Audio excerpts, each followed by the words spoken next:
কি অবস্থা, কেমন আছেন?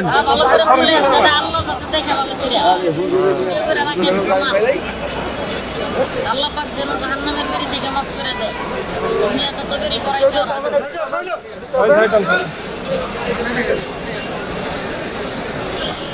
দুনিয়ার বেরি করাইতে হলে করে আল্লাহ বেরি করাই।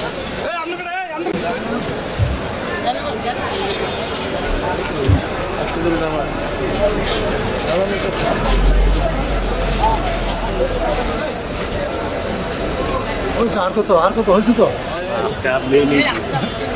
গাড়ি বাইরে ভাই, এদিকে নিয়ে করা যাবে না। হ্যাঁ, গাড়ি বাইরে ভাই, জানগা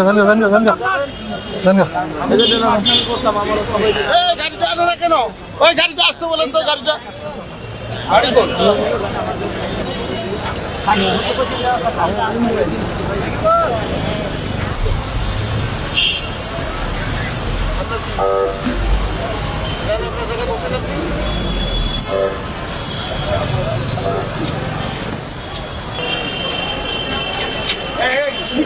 হ্যালো, আপনি কোন আইনে ভিডিও করতেছেন? কেন? আপনি কে? কোন আইনে নিচ্ছেন আপনি বলেন?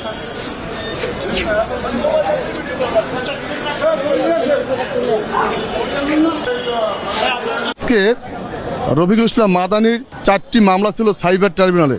একটা হচ্ছে 350/22, সেই মামলায় চার্জ গঠিত হয়। সেই মামলায় 25 এবং 28 এবং 29 ধারায় তার বিরুদ্ধে 2018 সালে ডিজিটাল নিরাপত্তা আইনের চার্জ গঠিত হয়। এবং আরও বাকি ছিল 321/22, 820/21, 695। এই 3টি মামলা সাক্ষীর জন্য ছিল। সেই 3টি মামলা সাক্ষী বিজ্ঞ আদালতে আসে নাই। তাছাড়া এই আসামির বিরুদ্ধে আরও 2টি মামলা ছিল। সে 2টি মামলা জামিনে আছে। একটা পল্টন থানা মামলা, একটা মতিঝিল থানা মামলা জামিনে আছে। আজকের প্রকৃতপক্ষে গাজীপুর জেলার বাসন থানার মামলা নাম্বার 5/4/21। এই মামলায় তার বিরুদ্ধে বাসন থানা মামলা নাম্বার 10/4/21, মামলা সাইবার ট্রাইব্যুনাল মামলা নাম্বার 350/22। এই মামলা আজকে ছিল তার বিরুদ্ধে চার্জ গঠনের জন্য। বিজ্ঞ আদালত এই আসামির বিরুদ্ধে 25 এবং 28 এবং 29 ধারায় ডিজিটাল নিরাপত্তা আইনে চার্জ গঠিত করেন। মোট আসামি 2 জন, 2 জনের পক্ষে মামলা চার্জ গঠিত হয়।